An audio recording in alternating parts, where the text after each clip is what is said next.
Imagine a city like no other, a 170-kilometer-long linear city stretching through the desert, designed to house over 9 million people in a utopian vision of gleaming facades, fully self-sufficient and equipped with the latest technology, including flying taxis.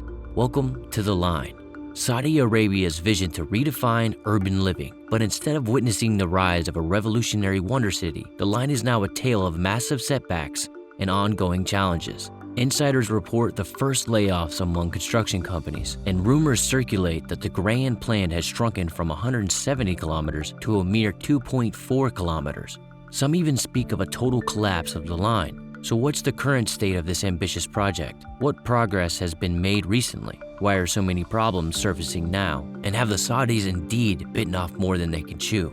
Let's rewind to the beginning by looking at the original plans. Announced in 2017 by Saudi Crown Prince Mohammed bin Salman, the line was conceived as part of the NEOM project, an ambitious $1.5 trillion vision to transform the Saudi economy. He didn't hold back on superlatives, aiming to build the most impressive structure in history. The prince's dream was nothing short of spectacular, a city extending 170 kilometers through the caged desert, comprising two parallel, mirror glass skyscrapers that promised a sustainable and ultra-modern lifestyle. Numerous groundbreaking technologies were planned. A microclimate control system would ensure the city's temperature remained pleasant, no matter the desert's harsh conditions. High-speed trains would allow residents to travel across the 170-kilometer stretch in just 20 minutes. Smart city technologies, automation, and artificial intelligence would be integrated into everyday life, featuring autonomous vehicles, flying taxis, and service robots. Sustainability was fundamental, with plans to rely exclusively on renewable energy sources, like solar and wind power, to generate electricity and produce green hydrogen. According to the ambitious timeline, a significant portion of the line was to be completed by 2030, offering housing for 1.5 million people and eventually expanding to accommodate 9 million. Yet, the line is only a part of the grander NEOM project, which boasts an astonishing budget of over 1.5 trillion US dollars. Yes, trillion. The financing primarily comes from Saudi Arabia's Public Investment Fund, aiming to free the country's economy from oil dependency and to open new revenue sources. This megadevelopment includes Oxagon, a futuristic industrial and port city envisioned as the world's largest floating structure, destined to become a hub for advanced manufacturing and innovative technologies. Trojena, another mega project, aims to be a year-round mountain tourism destination, offering winter sports, adventure activities, and luxury accommodations right in the desert, complete with a ski resort, hiking trails, a wellness resort, and a nature reserve.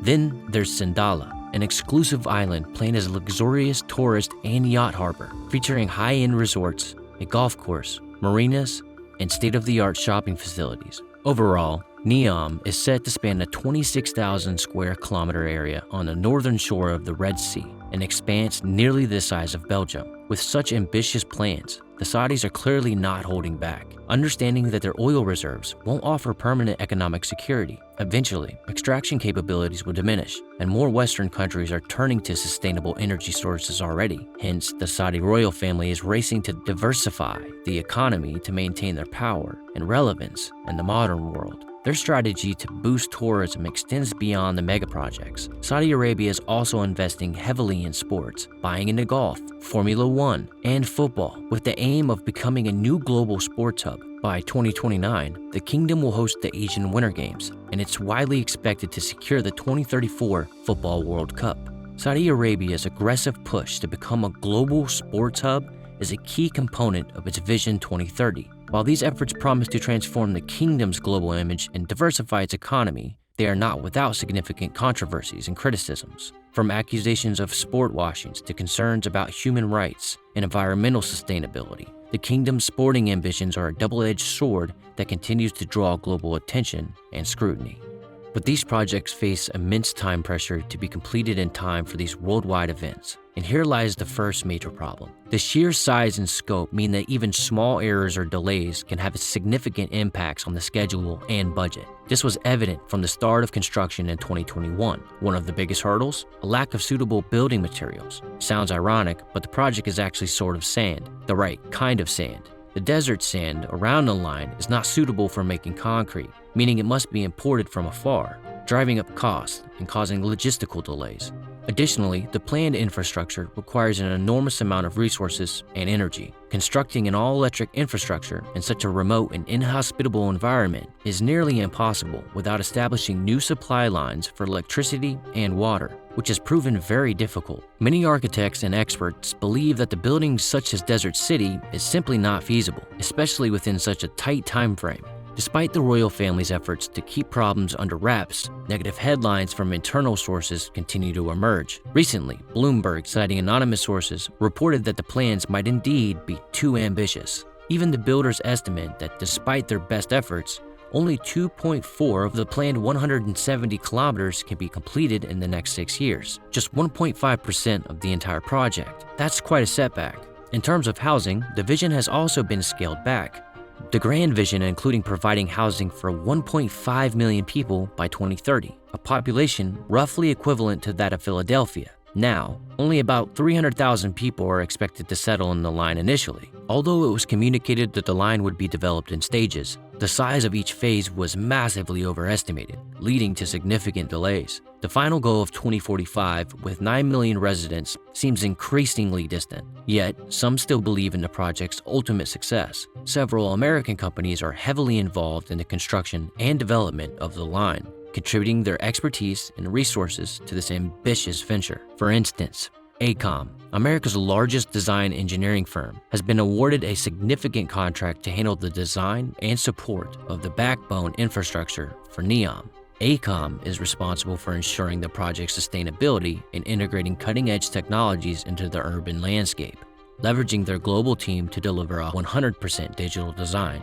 Similarly, Bechtel, another major U.S. company, is providing design and project management services for NEOM's cognitive cities, bringing their extensive experience in large-scale infrastructure projects to the table. Parsons Corporation is also playing a pivotal role by offering comprehensive project and construction management services. Their scope includes managing the supply chain, ensuring quality, and integrating engineering and design solutions throughout the project's lifecycle. These companies are integral to the process of NEOM, contributing their advanced technologies and expertise to help realize Saudi Arabia's futuristic urban vision despite the challenges and delays faced so far.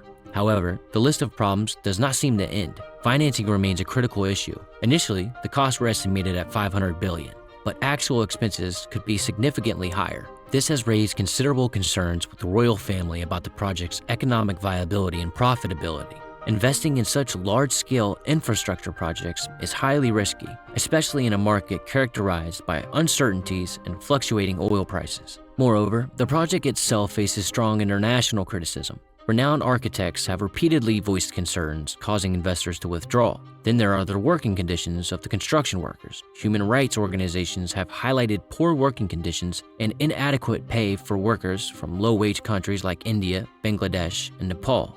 It's now evident that the line will not meet its ambitious timeframe. Internally, the project seems to have significantly scaled back, and by the end of the decade, we may see a maximum of 2.4 kilometers of the planned 170 kilometers, though even this is doubted by many experts. If Saudi Arabia cannot overcome their challenges and make significant progress, the line may become one of the most notorious examples of a failed megaproject. The project's future remains uncertain, and much depends on the kingdom's ability to adapt its vision and address the practical and ethical issues that have emerged.